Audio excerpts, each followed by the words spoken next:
My story begins. In 1825, I was 10 years old. My father and mother were dead. I lived with my aunt and uncle, Mr. and Mrs. Reed. Their house was called Gateshead Hall. The house was in Yorkshire, in the north of England. My aunt and uncle Reed had 2 children, a boy, John, and a girl, Eliza. I liked my Uncle Reed, and he liked me. But in 1825, my uncle died. After that, I was very unhappy. My Aunt Reed did not like me, and John and Eliza were unkind to me. It was a cold, rainy day in December. All of us were in the house. I wanted to be alone. I wanted to read. I opened a book. Then I heard my cousin John's voice. "Jane! Jane Eyre! Where are you?" John shouted. He came into the room and he saw me. "Why are you reading my book?" he asked. "Give it to me." John took the book. He hit my head with it. I screamed. John hit me again. I pulled his hair and I kicked him. "Help! Help, Mama!" John shouted. "Jane Eyre is hurting me." Aunt Reed ran into the room. She pulled me away from John. "John hit me with a book," I said. "I hate him, and I hate you too." "You are a bad girl, Jane," my aunt said. "Why do you hate me?" "You don't like me," I replied. "John and Eliza are unkind to me. I want to leave Gateshead Hall." "You want to leave?" Aunt Reed said. "Where will you go? Your parents are dead. You cannot live alone." Aunt Reed thought for a moment. "My friend, Mr. Brocklehurst, is the owner of a school," she said. "I will send you to Mr. Brocklehurst's school." A few days later, Mr. Brocklehurst came to Gateshead Hall. He was a very tall man. His eyes were dark, and his face was cruel. "Jane Eyre," he said to me, "God does not like bad children. God punishes bad children, Jane Eyre." "God will punish John Reed," I replied. "John Reed hits me and he shouts at me." "That is not true. You are a liar, Jane Eyre," Mr. Brocklehurst said. "You must not tell lies, and you must not live here with your cousins. You will come to Lowood School. You will become a good girl." "I want to come to your school, sir," I said. "I want to leave this house." "Bad girls are punished at my school, Jane Eyre," Mr. Brocklehurst said. "The girls work very hard at Lowood." "I will work hard. I will be a good pupil, Mr. Brocklehurst," I said. 2 weeks later, I left Gateshead Hall. I went to Lowood School. Chapter 2. Lowood School. It was the month of January. I arrived at Lowood School at night. A servant took me up some stairs and into a big bedroom. There were many beds in the room. The girls in the beds were asleep. The servant took me to an empty bed. I put on my nightclothes and I got into bed. Soon, I was asleep too. I woke up very early. A loud bell was ringing. The bedroom was dark and cold. I watched the other girls. They washed in cold water and they dressed quickly. There was a plain brown dress next to my bed, and there was a pair of ugly, heavy shoes. I washed quickly. Then I put on my new clothes. I was very hungry. I followed the other girls down the stairs. We sat down at long tables in a large dining room. Our food was terrible. "The food is bad again," one of the girls said. "Stand up," a teacher shouted. "Don't talk." We stood up. We did not speak. We walked into a big schoolroom and we sat down. There were about 80 girls in the schoolroom, and there were 4 classes. The oldest girls were in the 4th class. I was in the 1st class. 4 teachers came into the room and we began our lessons. The lessons were not interesting. First, we read some pages in a book. Then our teacher asked us questions about those pages. After 4 hours, we went outside. It was very cold. Very soon, a bell rang. Lessons started again. 3 weeks passed. One afternoon, the head teacher came into the schoolroom. The head teacher's name was Miss Temple. Mr. Brocklehurst was with her. We all stood up. I stood behind an older girl. I did not want Mr. Brocklehurst to see me. Mr. Brocklehurst walked slowly round the room. Everybody was very quiet. And then I dropped my book. Mr. Brocklehurst stopped walking. He looked at me. "Ah, the new girl," he said. "Come here, Jane Eyre." Then he pointed at 2 of the older girls. "You 2 girls, put Jane Eyre on that high chair," he said. "Look at Jane Eyre, everybody," Mr. Brocklehurst said. "This child is bad. She is a liar. She will be punished. Miss Temple, teachers, girls, do not talk to this child." Then he spoke to me again. "Jane Eyre, you must stand on that chair for 2 hours," he said. "You are a bad girl." That evening, I cried and cried, but Miss Temple was kind to me. "You are a good pupil, Jane," she said, "and you are not a bad girl. I am your friend, Jane." "Thank you, Miss Temple," I said. Lowood School was in an unhealthy place. The buildings were wet and cold. Mr. Brocklehurst owned the school. He was a rich man, but he did not buy warm clothes for us, and he did not buy good food for us. Everybody hated him. In the spring, many of the girls became sick. Some of them left the school. They never came back. Many of the girls died. That spring was a terrible time. We had no lessons. Miss Temple and the other teachers took care of the sick pupils. Mr. Brocklehurst had to buy better food for us, and he had to buy warm clothes for us. Mr. Brocklehurst never came to the school. The next year, Lowood School moved to a better place. It was a healthier place. There were new schoolrooms, new bedrooms, and a new dining room. The new buildings were bright and clean. The teachers were happy. After that, I was happy at Lowood School too. I was a pupil at Lowood School for 6 years. Then I became a teacher. I was a teacher at the school for 2 years, but I never returned to Gateshead Hall, and the Reeds never wrote to me. Chapter 3. Thornfield Hall. In 1833, I was 18 years old. In the summer, Miss Temple left Lowood School. She got married. I wanted to leave Lowood too.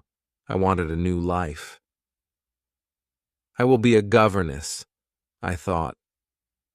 I put an advertisement in a newspaper. I had a reply to my advertisement. The reply was from Mr. Fairfax of Thornfield Hall, near Millcote. Millcote was about 70 miles from Lowood School. Mr. Fairfax wanted a governess for a little girl. I wrote to Mr. Fairfax immediately.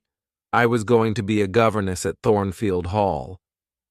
I traveled to Millcote in a coach. At Millcote, a servant met me.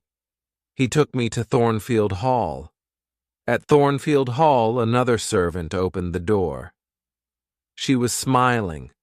She took me into a small, warm room. A lady was in the room. She was sitting by the fire. Are you Mr. Fairfax?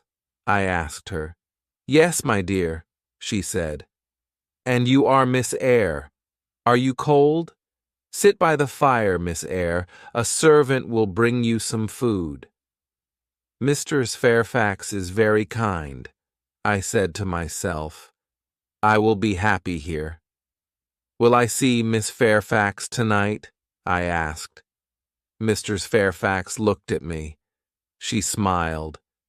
Miss Fairfax? No, no, she said. Your pupil's name is not Miss Fairfax. Your pupil is Adele Varens. Adele's mother was a Frenchwoman. Adele is Mr. Rochester's ward. He takes care of her. Mr. Rochester?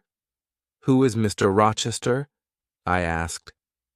Mr. Edward Rochester is the owner of Thornfield Hall, Mr. Fairfax said. I am his housekeeper. I take care of Thornfield Hall. Mr. Rochester is not here now. He does not like this house. He is often away from home. I was very tired. Mrs. Fairfax took me up the wide stairs. She took me to my room. I went to bed immediately, and I slept well. The next morning I woke early. The sun was shining. I put on a plain black dress. I opened my bedroom door. I walked along a corridor and down the wide stairs. I walked out into the sunny garden. I turned and I looked up at my new home. Thornfield Hall was a beautiful house with many large windows. The garden was beautiful too. After a few minutes, Mrs. Fairfax came into the garden. She spoke to me. Good morning, Miss Eyre, she said. You have woken early. Miss Adele is here. After breakfast, you must take her to the schoolroom. She must begin her lessons. A pretty little girl walked towards me. She was about 8 years old. She spoke to me in French, and I replied in French. After breakfast, I took Adele to the schoolroom. We worked all morning. Adele enjoyed her lessons, and I was happy. In the afternoon, Mrs. Fairfax took me into all the rooms of Thornfield Hall. We looked at the paintings and at the beautiful furniture. We walked along the corridors. Come up onto the roof, Miss Eyre, Mrs. Fairfax said. You will see the beautiful countryside around Thornfield Hall. We walked up many stairs. At last, we were at the top of the house. We walked along the top corridor. Mrs. Fairfax opened a small door, and we walked onto the roof. Look, Miss Eyre, Mrs. Fairfax said. You can see for many miles. We stood on the roof for a few minutes, then we went back into the house. We walked carefully towards the stairs. The top corridor was narrow and dark. Suddenly, I heard a strange laugh. Who is that, Mrs. Fairfax? I asked. Mrs. Fairfax did not reply. She knocked on a door. Grace, she said. The door opened. Behind the door was a small room. A servant was standing at the door. Be quiet, Grace, please, Mrs. Fairfax said. The woman looked at Mrs. Fairfax. Then she closed the door. That was Grace Poole, Mrs. Fairfax said. She works up here. Sometimes she laughs and talks with the other servants. Don't worry about Grace. Please come downstairs now, Miss Eyre. Chapter 4. Mr. Rochester. 3 months passed. I had not met the owner of Thornfield Hall. Mr. Rochester had not come home. One January afternoon I went out and I walked towards the road. I was going to the village of Hay. I was going to post a letter in the village. Hay was 2 miles from Thornfield Hall. The day was fine, but it was very cold. I walked quickly, and soon I was near the village. Suddenly, a big black and white dog ran past me. A moment later, a man on a black horse followed the dog. Then I heard an angry shout. The dog ran past me again. It was barking loudly. I turned round. The horse had fallen on the icy ground, and the man had fallen from the horse, walked towards them. "Can I help you, sir?" I asked. "My horse fell. I've hurt my foot," the man said. The horse stood up. The man tried to stand up too, but he could not stand. He fell onto the ground again. The man was about 35 years old. He was not handsome, but he had a strong face. He had dark eyes and black hair. He was not very tall, but his body was powerful. "I'll bring somebody from Thornfield Hall," I said. "Do you live at Thornfield?" the man asked. "I am the governess," I replied. "Ah, yes, the governess," the man said. "Help me, please." The man stood up very slowly, and he put his hand on my shoulder. He walked slowly towards his horse. I helped him. He pulled himself onto the horse. "Thank you." "Now go home quickly," the man said, and he rode away. I walked on to the village and I posted my letter. Then I returned to Thornfield Hall. Bright lights were shining in the big house. I went inside. A big black and white dog walked towards me. It came from the dining room. I had seen the dog before. "Whose dog is that?" I asked a servant. "It's Mr. Rochester's dog," the servant replied. "Mr. Rochester has come home, but he has hurt his foot. His horse fell on some ice." I smiled. The owner of Thornfield Hall had returned, but I did not see Mr. Rochester again that day. I saw Mr. Rochester the next day. He sent for me in the evening. I put on a clean dress.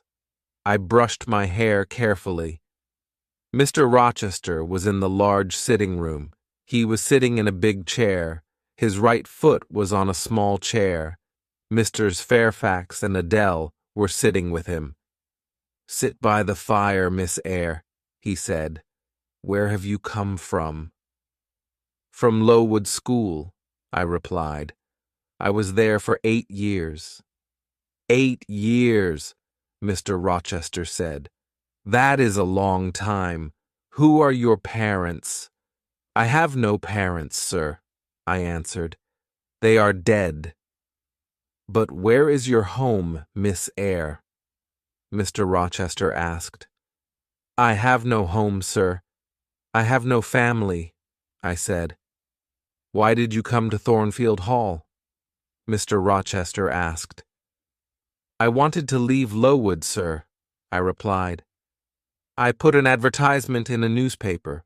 Misters Fairfax replied to my advertisement."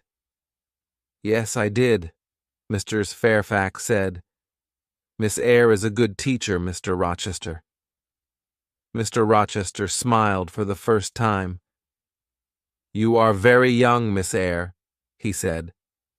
"I am 18, sir," I replied. Mr. Rochester smiled again. He did not ask me more questions. After that evening I did not see Mr. Rochester for a few days. Then, one night, he sent for me again. "Sit near me, Miss Eyre," he said. "Mr. Fairfax will talk to Adele." I sat down quietly, but I did not speak. The fire was very bright. I saw Mr. Rochester's face clearly. I saw his large, dark eyes. He was smiling. He was happy. After a minute, Mr. Rochester spoke. "Miss Eyre," he said, "you are looking at me very carefully. Am I a handsome man?" "No, sir," I said. "You speak the truth, Miss Eyre," Mr. Rochester said. "Look at me again. Am I a kind man? No, sir, one said again. You are smiling now, but you are not always kind. That is true, Mr. Rochester replied. I have had a difficult life. I have met bad people. I have been a bad person myself. Now Thornfield Hall is my home. But I hate this house.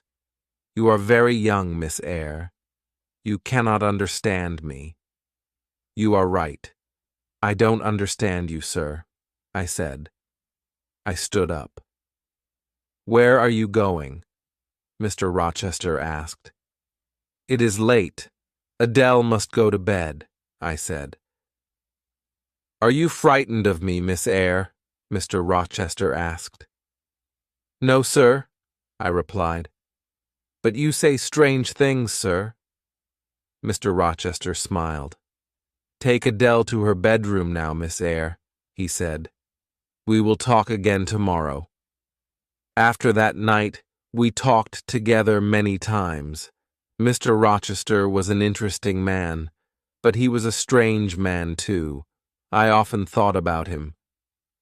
Why does Mr. Rochester hate Thornfield? I asked myself. Thornfield Hall is a beautiful place, but Mr. Rochester is not happy.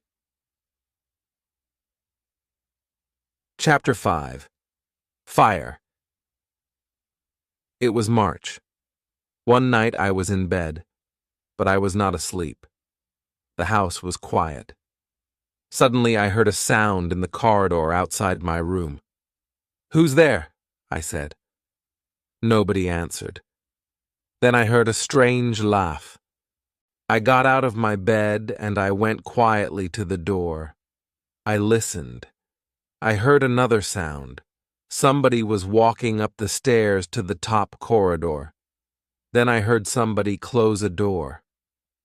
Was that Grace Poole? I said to myself. Yes, it was Grace. Why was she laughing? And why is she walking in the house at night? Is she mad? I must tell Mistress Fairfax about this. One will speak to her now. I put on some clothes and I opened the door. There was a candle on the floor outside my room. The candle was burning. There was thick smoke in the corridor. I went into the corridor. I looked around me. The door of Mr. Rochester's bedroom was open, and the smoke was coming from Mr. Rochester's room. I ran into the room. Wake up, sir. What happened, Jane? There was a fire, sir. Grace Poole tried to kill you. I sat in a chair by the window. Time passed. At last, Mr. Rochester returned. Please don't worry, Jane, he said. Grace Poole is a strange woman, but she won't hurt anybody tonight. I stood up. Good night, sir, I said. Mr. Rochester held my hand.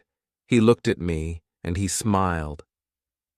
Thank you, my dear friend, he said. You saved my life tonight, Jane. Good night, sir, I said again. I went back to my bed. I was very tired, but at first I could not sleep. Suddenly I understood something. I loved Mr. Rochester. He had smiled at me. He had held my hand. Did he love me? I did not know. But I thought about Mr. Rochester for a long time. I did not see Mr. Rochester the next day. He did not send for me. In the evening, I went down to Mrs. Fairfax's sitting room. The housekeeper was looking out of the window. The weather has been good today, Mrs. Fairfax said. Mr. Rochester had a good day for his journey. His journey? Where has he gone? I asked. I was surprised. He has gone to Ingram Park, Mrs. Fairfax replied. Mr. Rochester will stay there for a week or more. He has many friends. All his friends will be at Ingram Park this week. Will there be any ladies at Ingram Park? One asked. Yes, Mr. Fairfax said. There will be many ladies there. Miss Blanche Ingram will be there. Mr. Rochester has known her for many years. Is Miss Ingram beautiful? I asked. She is very beautiful, Mr. Fairfax said. Will Mr. Rochester marry her? I asked. Mr. Fairfax smiled. I don't know, Miss Eyre, she replied. I don't know. I was very unhappy. I went up to my bedroom. I looked in my mirror. Jane Eyre, I said to myself, you are not pretty, and you are poor. Mr. Rochester will never marry you. He will marry Miss Blanche Ingram. She is a rich lady. You are a poor governess. Forget Mr. Rochester, Jane Eyre. Forget him. Chapter 6. Guests at Thornfield Hall. 2 weeks later, a letter arrived for Mr. Fairfax. Mr. Rochester will return on Thursday, Mr. Fairfax said. Some of his friends will come here with him. There will be many guests at Thornfield Hall. On Thursday evening, Mr. Fairfax, Adele, and I were in Adele's bedroom. Mr. Fairfax was looking out of the window. The guests are arriving now, Mr. Fairfax said. I went to the window and I looked out. There were 3 carriages. 2 people were riding horses. Mr. Rochester was riding his big black horse. A beautiful young woman was riding a white horse. Mr. Fairfax pointed to the young woman. That is Miss Ingram, the housekeeper said. Then she went downstairs. Adele wanted to go downstairs too. No, Adele, I said. We cannot go downstairs tonight. Mr. Rochester is talking to his guests. The next day, Mr. Fairfax came into the schoolroom. Mr. Rochester wants you to meet his guests tonight, Miss Eyre, she said. Adele must meet them too. Later, Adele and I went quietly into the sitting room, and soon 8 ladies came into the room. One of them was tall, dark, and very beautiful. She was Blanche Ingram. Adele ran towards her. Good evening, beautiful lady, she said in French. What a pretty little girl, Blanche Ingram said. Miss Ingram spoke to the other ladies, and she spoke to Adele, but she did not speak to me. Half an hour later, the gentleman came into the room. I looked at Mr. Rochester. He saw me, but he did not speak to me. Miss Ingram pointed at Adele. Why doesn't this little girl live at a school, Mr. Rochester? She asked. Adele learns her lessons at home, Mr. Rochester replied. She has a governess. Oh, yes, that small woman by the window, Miss Ingram said. I had many governesses. I hated all of them. They were all ugly and stupid. Later, Miss Ingram and Mr. Rochester sang some songs together. Mr. Rochester had a fine voice. I listened to the songs. Then I left the room. Mr. Rochester followed me. What is wrong, Jane? He asked. Nothing is wrong, sir, I said. But I am tired. I am going to my room. Good night, sir. You are tired, and you are unhappy too, Mr. Rochester replied. There are tears in your eyes. Rest now, Jane. But please come and meet my guests tomorrow evening. Don't forget Jane. The guests stayed at Thornfield Hall for 2 weeks. Every evening, I went to the sitting room with Adele. Nobody spoke to me. Mr. Rochester and Miss Ingram were always together. One afternoon, Mr. Rochester went to Millcote. He returned late in the evening. I met him at the front door. "Another guest has arrived, sir," I told him. "His name is Mr. Mason. He has come from the West Indies." Suddenly, Mr. Rochester's face was pale. He held my hand tightly. "Mason, the West Indies. Mason," he said. "Are you ill, sir?" I asked. "Jane, my little friend, I've had a shock," he said. "Bring me a glass of wine, please." I went quickly to the dining room. I returned with a glass of wine, and I gave it to Mr. Rochester. "What are my guests doing?" he asked. "They are eating and laughing, sir," I replied. "Mr. Mason is talking to the other guests." "One day they will all hate me," Mr. Rochester said. "Now, go into the dining room again. Tell Mason to meet me in the library." I gave Mr. Mason the message. Then I went to my bedroom. I got into my bed. Later, I heard Mr. Rochester coming up the stairs with Mr. Mason. They were laughing and talking. Soon, I was asleep. Chapter 7. A Terrible Night. Some hours later, I woke up. A terrible cry had woken me. The moon was bright. Its light was shining through my window. I listened. Then I heard somebody shouting, "Help! Help! Rochester, help me!" The voice came from the top corridor. "Help! Help!" I got out of bed, and I put on a dress and some shoes. I opened my door. All the guests were in the corridor outside the bedrooms. They were all asking questions. "What happened?" they asked. "Is there a fire?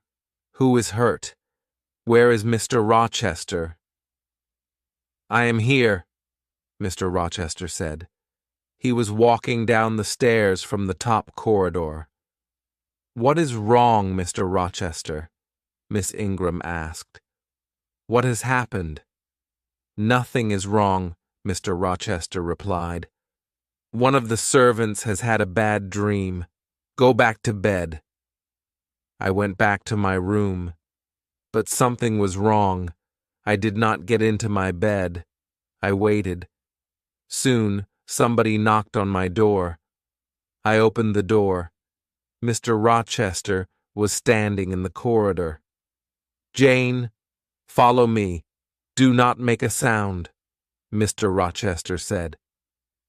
We went up to the top corridor. Mr. Rochester unlocked a door, and we went inside a room. Mr. Mason was sitting on a chair in the room. His face was pale, and his shirt was covered with blood. Then I heard a terrible laugh. The sound came from the next room. Grace Poole is a madwoman, I thought. Why does Mr. Rochester have a mad servant? Mr. Rochester spoke quietly to Mr. Mason. "I am going to bring a doctor, Richard," he said. Then he spoke to me. "Stay here, Jane. Wash Mr. Mason's arm, but do not speak to him." Mr. Rochester left the room. I washed Mr. Mason's arm. We waited for Mr. Rochester and the doctor. Mr. Mason did not speak to me, and I did not speak to him. After 2 hours, Mr. Rochester returned. The doctor was with him. The doctor looked at Mr. Mason's arm. "She bit me," Mr. Mason said. "I came up here. I wanted to see her. I wanted to help her, but she bit me." "Be quiet now, Richard," Mr. Rochester said quickly. The doctor put a bandage on Mr. Mason's arm. Mr. Rochester put Mr. Mason's coat round the injured man's shoulders. Then he spoke to me again. "Run downstairs, Jane. Unlock the small door at the side of the house, he said. We will follow you. I went quickly downstairs and I opened the door.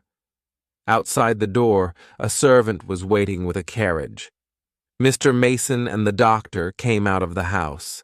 They got into the carriage. Then Mr. Rochester came out of the house too. Mr. Mason spoke to him through the window of the carriage. Help her. Be kind to her, Rochester, he said. Yes, I will, Mason, Mr. Rochester said. The servant drove the carriage away. Will you walk in the garden with me, Jane? Mr. Rochester asked. I do not want to sleep now. Yes, I will, sir, I said. Soon it was morning. The birds were beginning to sing. The flowers had a sweet smell. It has been a strange night, Jane, Mr. Rochester said. Were you frightened? I am frightened of Grace Poole, I said. She will hurt you one day. I am stronger than she is. She will not hurt me, Mr. Rochester said. He looked at me for a few moments. Are you my friend, Jane? He asked me. Yes, sir. I will be your friend forever, one replied. Thank you, my dear, Mr. Rochester said. I have made mistakes. Now, I want to be happy. That is not wrong, is it, Jane? He stopped speaking for a minute. Then he said, Go into the house. I'll talk to you tomorrow. But the next day, I had a letter from Gateshead Hall, my Aunt Reed's house.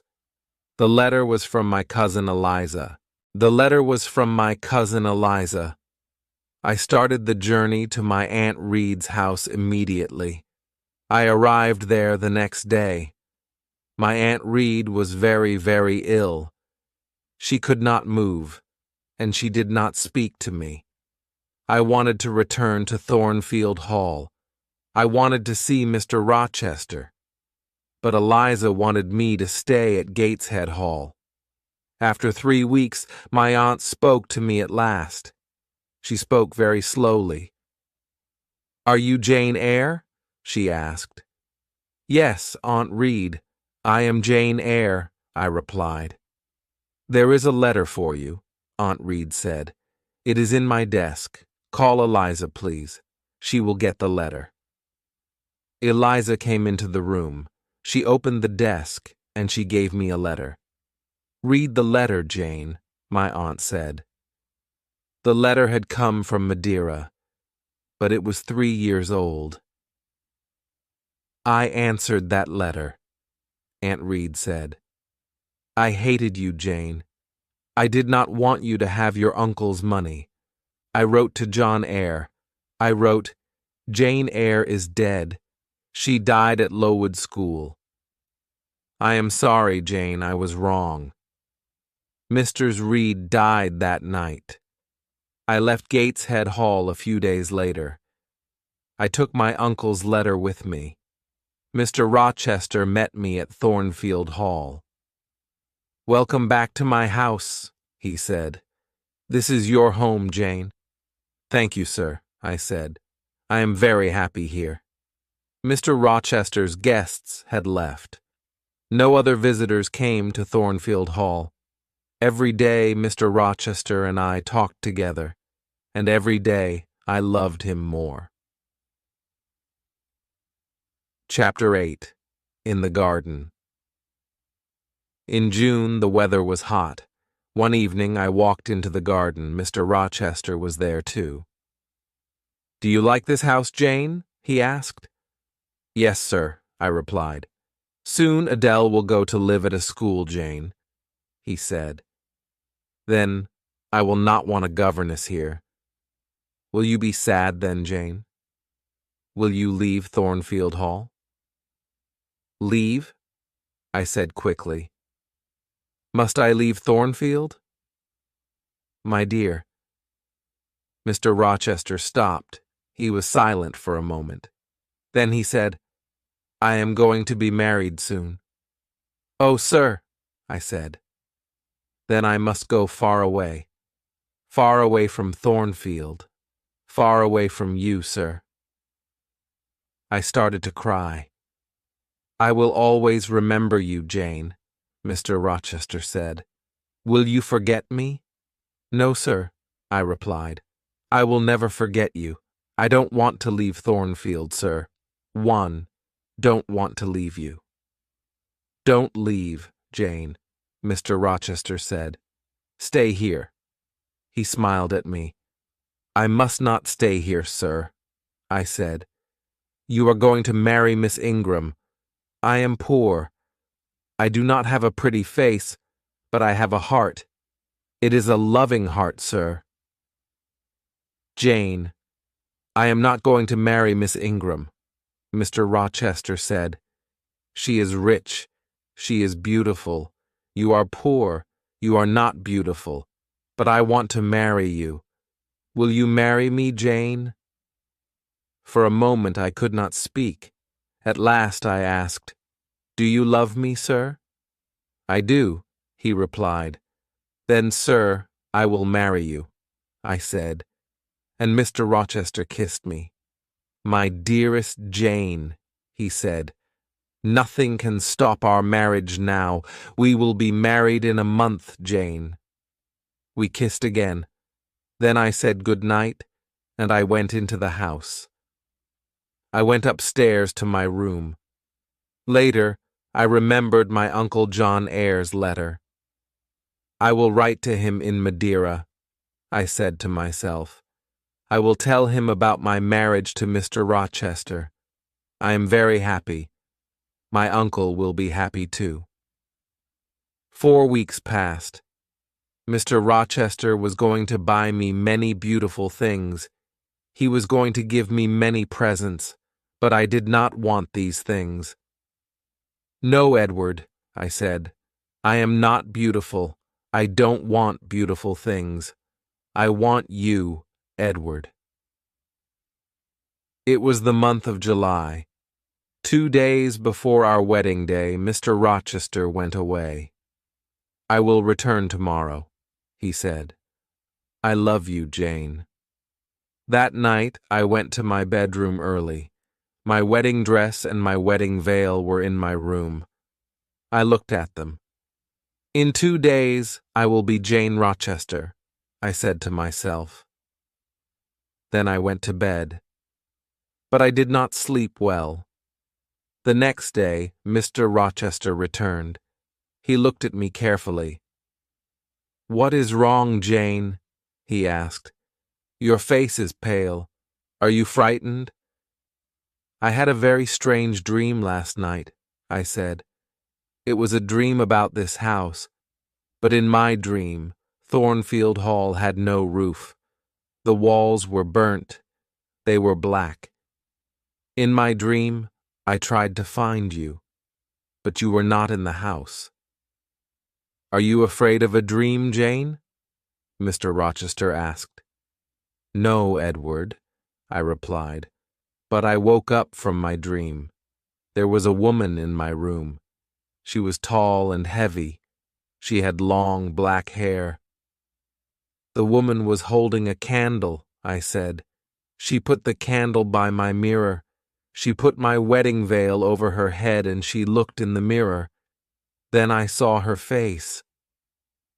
It was a strange, terrible face, Edward, I said. Suddenly, the woman tore my veil into 2 pieces. She threw the pieces on the floor. What happened next? Mr. Rochester asked. The woman held her candle near my face, I replied. She looked at me and she laughed. Then she went away. This happened in your dream, Jane, Mr. Rochester said. It did not happen in my dream, Edward, I said. This morning my wedding veil was on the floor of my room. It was torn. It was in 2 pieces. But the woman did not hurt you, Jane, Mr. Rochester said. Sleep in Adele's room tonight, my dear. You will have no more bad dreams. Chapter 9. Mr. Rochester's Wife. It was our wedding day. We were going to be married in a church near Thornfield Hall. After the marriage, we were going to travel to London. I got up early. I put on my wedding dress, and I went downstairs. Mr. Rochester was waiting for me. At 8 o'clock, we walked together to the church. The clergyman was standing by the door of the church. There were 2 other people inside the church, 2 men. They were sitting in a dark corner. I could not see them very well. The clergyman started to speak. At every marriage, the clergyman asks an important question. He asks the people in the church, "Is there a problem about this marriage?" The clergyman spoke loudly. He asked this question, and he waited. There was silence for a moment, and then one of the men in the dark corner stood up. He spoke loudly. "There is a problem. These 2 people must not be married," he said. "There is not a problem," Mr. Rochester said to the clergyman. "Please go on with the marriage." "No, I cannot go on with the marriage," the clergyman replied.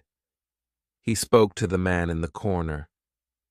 "What is the problem, sir?" he asked. Mr. Rochester turned and looked at the man. "Who are you? What do you know about me?" he asked angrily. "My name is Briggs, sir. I'm a lawyer," the man replied. "I know many things about you. 15 years ago, you were married in the West Indies.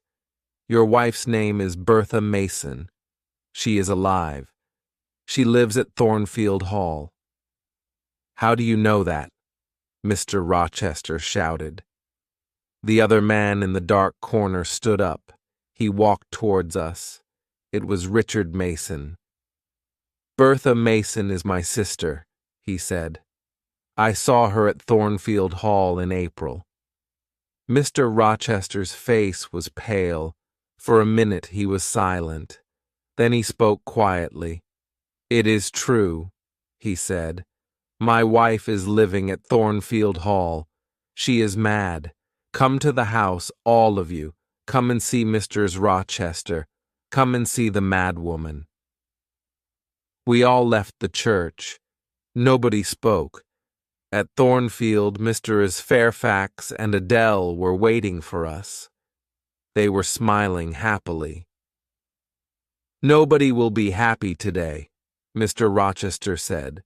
"We are not married." Briggs, Mr. Mason, the clergyman, and I followed Mr. Rochester. We followed him up the stairs. He took us to the top corridor. He unlocked a door, and we went into a small room. I had seen this room before. We walked through the room to another door. Mr. Rochester unlocked this door, and we saw a larger room. Grace Poole was sitting in the room, but another woman was there too. She was tall and heavy.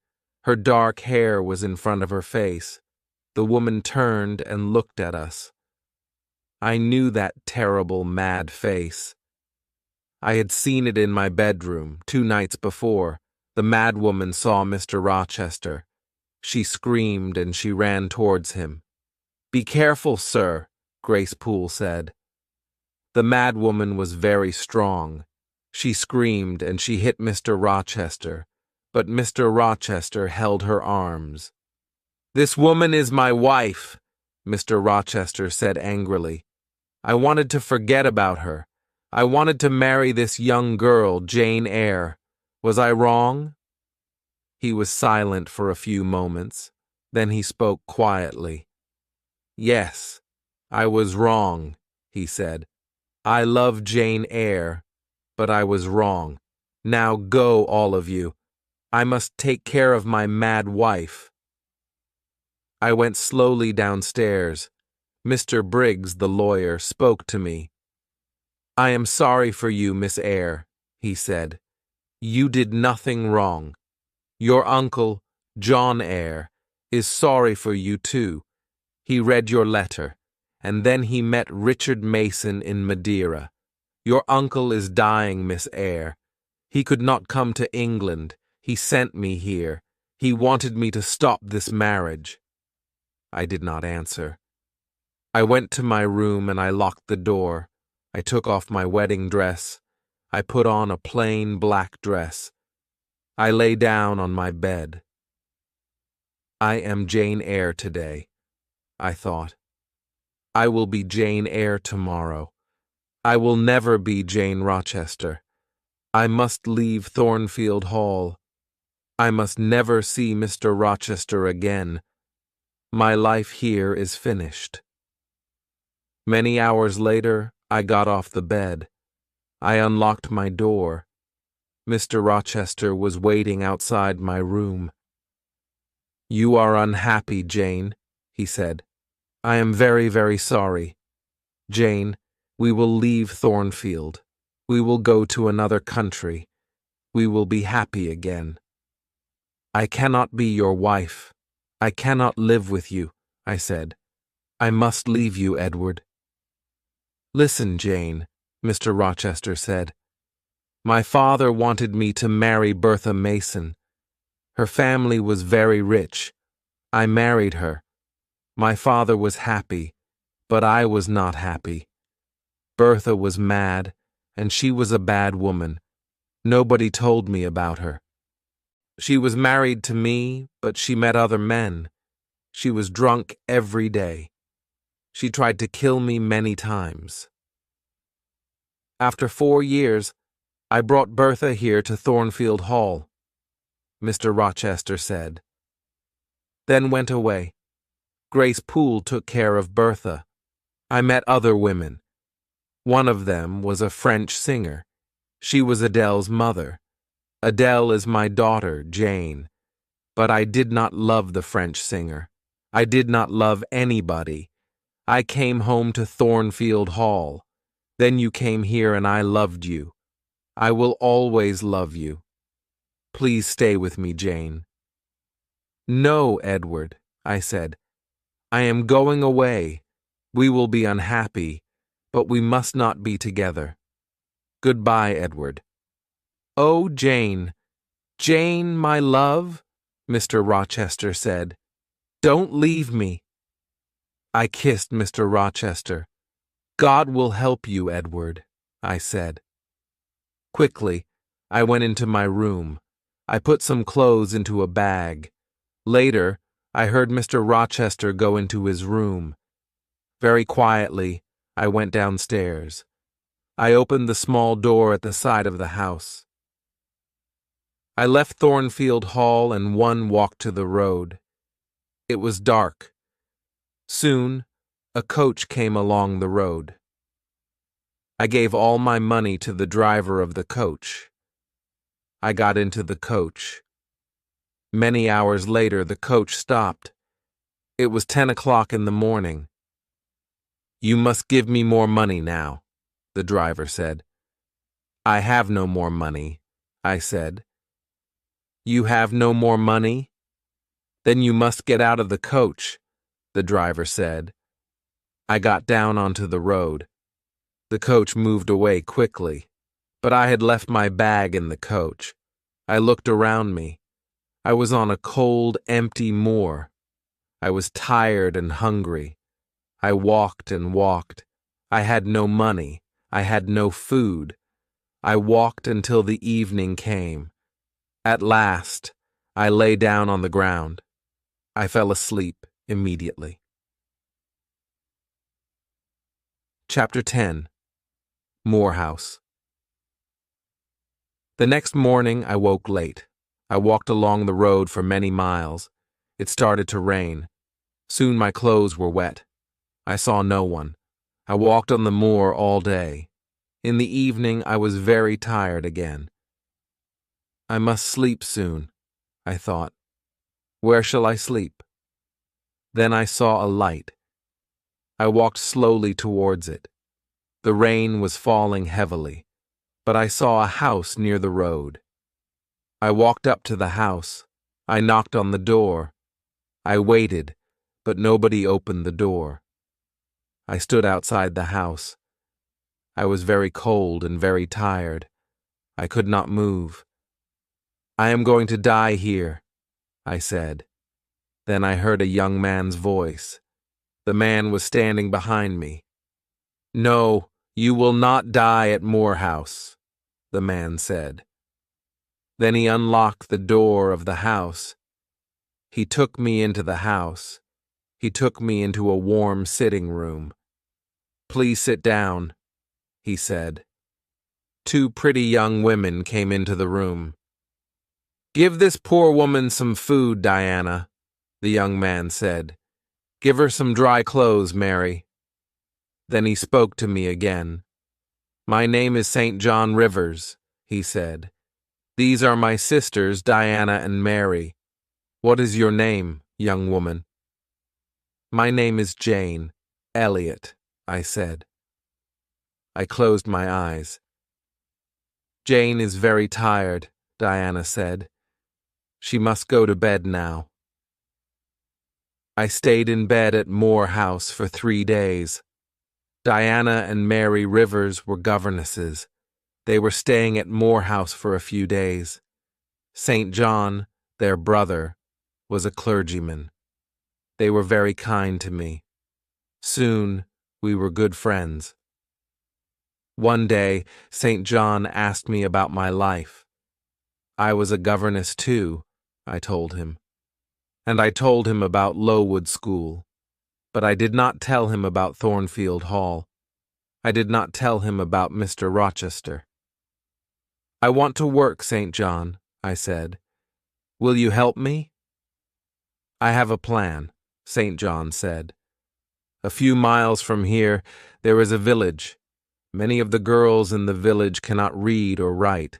I'm going to pay for a girls' school in the village, but I must find a teacher for these girls. I will teach them, St. John, I said. Good, he said. There will be a small house next to the school. You will live there. 3 days later, a letter arrived for St. John. Diana, Mary, our Uncle John is dead, he told his sisters, but we will not have any of his money. He gave the letter to his sisters. They read it. Uncle John was our mother's brother, Diana told me. He was very rich, but he has given all his money to another niece. We do not know her.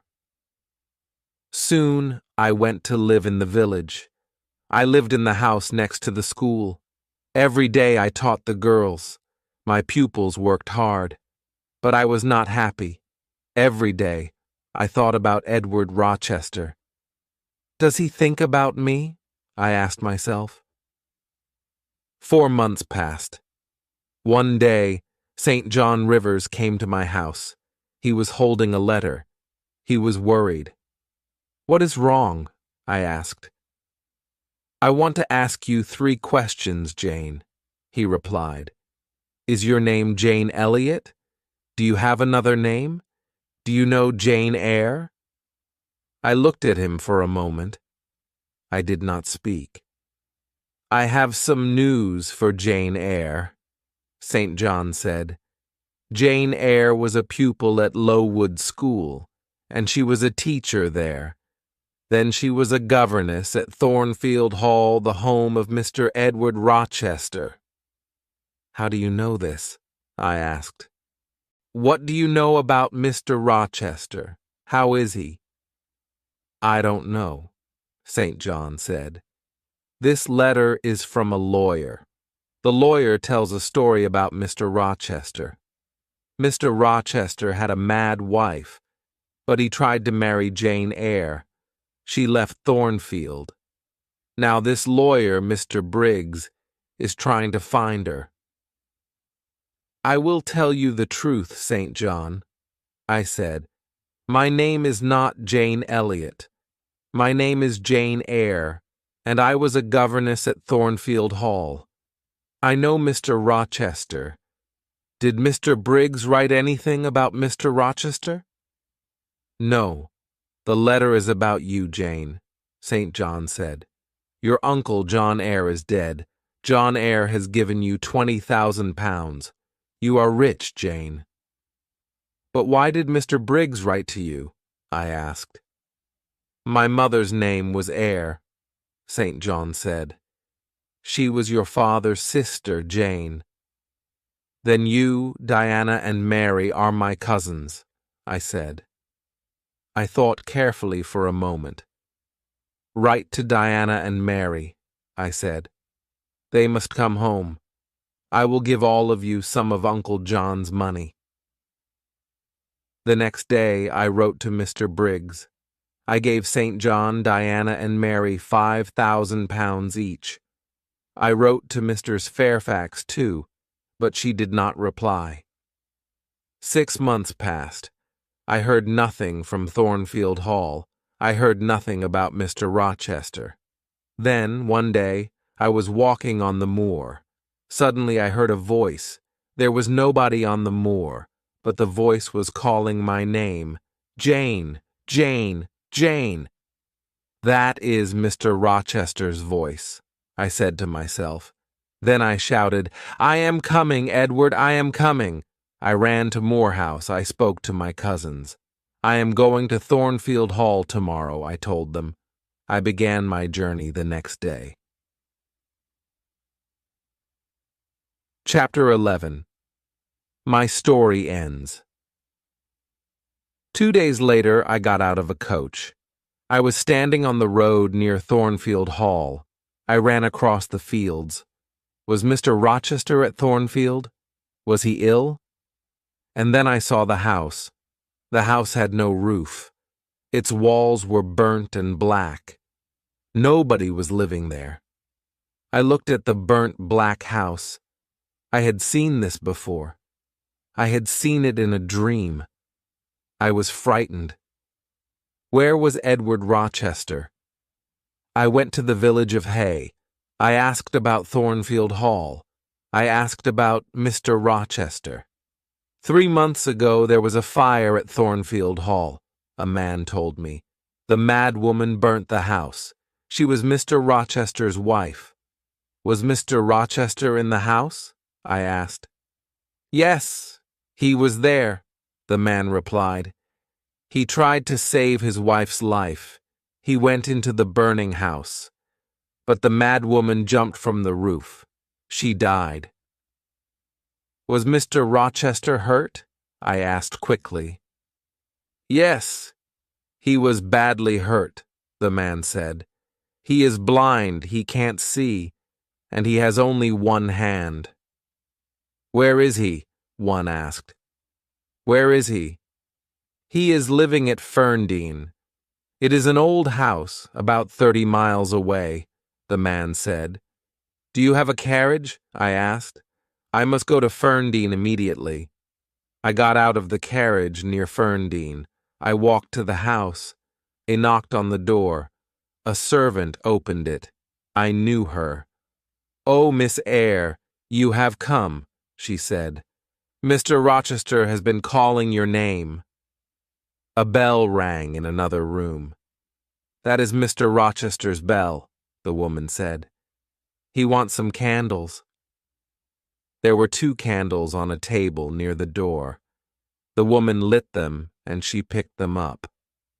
Mr. Rochester is blind, but he always burns candles in his room in the evenings, she said. Give the candles to me, I said. I'll take them to him. I opened the door of Mr. Rochester's room. His black and white dog was sitting by the fire. The dog jumped up and ran towards me. Who is there?